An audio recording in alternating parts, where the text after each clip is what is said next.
disappointing not to have won, but it could have been a lot worse, to be fair. And actually, I think 7 points in 3 games in the festive period, I don't think many people should be complaining with that.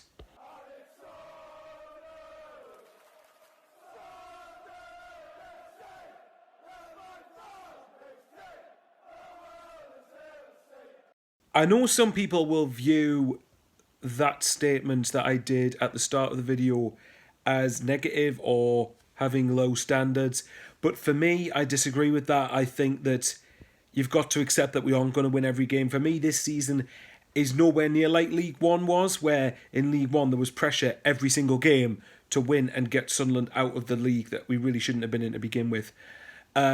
And I think going into this week, so before the Blackburn game, if you offered me winning 2 of them and drawing 1, I'd have snapped your hand off for that. Of the bits of the stream that I did get to see, because some of it kept freezing, I missed the first 10 minutes altogether. But I did catch enough of the game to make an opinion. And I think the first half, Blackpool certainly started the better. The goal we conceded, I thought, was really poor. Obviously, you know by now, I'm disappointed every time we don't keep a clean sheet. I think we would have won the game had we kept a clean sheet, of course. Bad goal to give away from Blackpool's point of view. Good counter attack, but for me, I think we should be stopping that any day of the week. But as the half grew on, I did think we started to get back into the game. We hit I think Ross Stewart, Ahmed Diallo hit the bar. We had a couple of other decent efforts putting the ball across the box, and it just wouldn't quite scramble into the back of the net. And then the second half, I mean, Christ, the first 10 minutes of the second half I did miss, but I managed to catch the last 35 minutes. Well, 40 minutes if you include added time. And goodness me, didn't have some half good chances. First of all, if I was to touch on the goal, it was scrappy in the sense that it was just like head tennis in the box. And then Trey Hume gets a very good header and sets it up perfectly for Ross Stewart, who manages to adjust his neck and get the ball past... I can't remember the keeper's name. Is it Bash? No, I can't remember. Anyway, Maxwell, that was it. Get the ball past Maxwell to get it 1-1. And from there, we were the better side. It fizzled out a little bit towards the end, but I did think if there was going to be any winner, it was going to be Sunderland. We had 2 chances where the ball comes across the box. The first one, if I remember right, and I could be wrong on both of these, by the way, but if I remember right, it was the ball that came in on the right-hand side, flashed across the face of goal. Stewart, this is the worst of the 2 of them, where Stewart's got basically an empty goal to aim for. If he just gets the right connection onto it, it's 2-1 to Sunderland. And then the second one, I think, was Jack Clark on the left-hand side.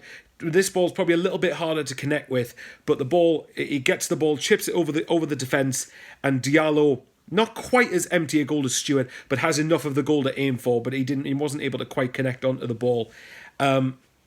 And then from there, I thought the game really did fizzle out, and I thought Blackpool probably be happier with the point than us, I would think. Probably given where they are in the league. I'm not surprised we didn't win, and I did say to the lads on when I was talking to in a group chat during the game that if you're not going to win the game, at least make sure you don't get beat in the game. Now, obviously, come tomorrow, we probably will be out of the top 6, which is disappointing because now that we're in there, I want to stay in there. But we have to remember, I think, 38 points in 26 games. You know, that's incredible, really. If you look at it, it's just under 1.5 points per game, I think. Or at least not far off it. I think we've had a superb first half of the season. And obviously now, with January coming up, we've got the chance to really kick on. Depends if the regime are going to take it. One last thing I'll quickly touch on, Ellis Sims getting recalled by Everton. For me, that's a stupid decision. I know Everton are lacking numbers forward-wise, but I think when you got Calvert-Lewin, you got Maupay, you got Rondon, I believe 1 or 2 of them might be injured, but surely they'll be wanting better than Sims for a relegation battle in the Premier League. I'm not going to rule out Sims coming back later in the window. That's all I'm going to say. I don't know anything, but that's just a hunch. Anyway, Happy New Year, everybody. Last but not least, Happy New Year, everybody. I promise I haven't been drinking. Happy New Year, everybody. Hope you had a great time, enjoyed the fireworks, enjoyed the festive spells altogether as we enter a new year. And who knows, maybe January could be the year we get promoted to maybe this year could be the year we go back to the Premier League. I doubt it, but you never know.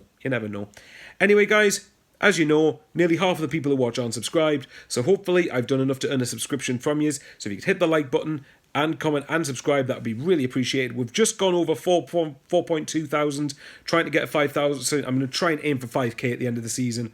Whether that happens or not, touch and go. we'll wait and see. Anyway, take care, guys. Thanks very much for the support. Hope you're all safe and well. And yeah, we'll see you in the near future. See what January brings and the second half of the season brings.